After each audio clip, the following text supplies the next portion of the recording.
पितृ ऋण ये है कि माता पिता आपको पाल पोस के बड़ा किए, माँ ने जन्म दिया और पिता ने क्या किया, धन कमा करके लाए, आपकी सारी जो व्यवस्था है वो सारा कुछ किए, कपड़ा खाने को अन्न दिए, भोजन दिए, पढ़ने लिखने के लिए स्कूल का फीस दिए, सारी व्यवस्था करते हैं। कौन करते हैं? पिता करते हैं ना। तो धन कमा के लाते हैं और अपने जैसा योग्य बना करके समाज को समर्पित कर देते हैं, तो उनका ऋण चुक जाता है। इसको बोलते हैं पितृ ऋण। मतलब पाल पोस के पिता ने जो हमें बड़ा किया, हमें योग्य बनाया, तो उनका ये क्या कर्तव्य बनता है कि वो भी अपने जैसे संतान को बना करके समाज को समर्पित कर दे, तो इससे पितृ ऋण ऋण हो जाते हैं। दूसरा होता है देव ऋण। मातृ पितृ ऋण चुक गए, माता पिता अपने संतान को योग्य बना दिए। दूसरा होता है देव ऋण। देव ऋण क्या है? देवताओं ने हमें जो दिया है, क्या दिया है? ये सारे वनस्पतियाँ, जल, वायु, ये सब कौन दे रहे हैं? ऑक्सीजन चाहिए ना श्वास लेने के लिए, तो ऑक्सीजन कौन देता है? वायु देवता, है ना। वायु, जल देवता, वरुण देवता देते हैं जल, और भोजन वगैरह, अन्न वगैरह कौन पुष्ट करते हैं? चंद्रमा करते हैं। सूर्य देव का भी हम पर ऋण है, जो हमें ऊर्जा देते हैं, है ना। तो ये देवता देव ऋण है, इनके भी ऋण है।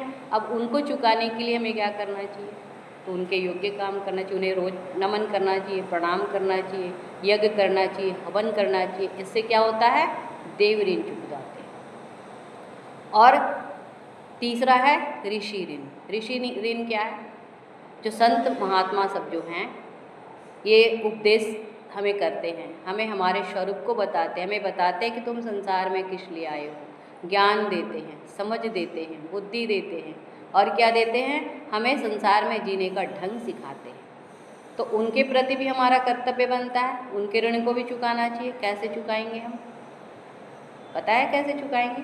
उनके आदेशों का पालन करके, उनका सेवा करके, और उन्होंने जो ये पुस्तक वगैरह जो बनाए हैं, उनका प्रचार प्रसार करना। पहले तो खुद पठन करना और पठन पाठन करना। पहले तो खुद पढ़ना, फिर दूसरे को भी पढ़ाना।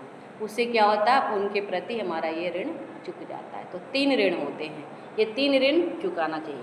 तो ये बोलते हैं व्यास जी अपने पुत्र से कि पुत्र, अभी तुम पर 3 ऋण हैं, जन्म लेते हो जा रहे हैं ना, तो बोलते हैं अभी तुम पर 3 ऋण है, बिना ऋण चुकाए तुम ऋण कैसे हो सकते हो? कैसे तुम जंगल चले जाओगे? तो उन्होंने क्या जवाब दिया? उन्होंने कहा कि पिताजी, ये सारे ऋण किस पर लागू होते हैं? जो गृहस्थी होते हैं, जो संसार में जैसे माता पिता की गृहस्थी है ना, तो कहते हैं गृहस्थी पर लागू होते हैं, हम पर लागू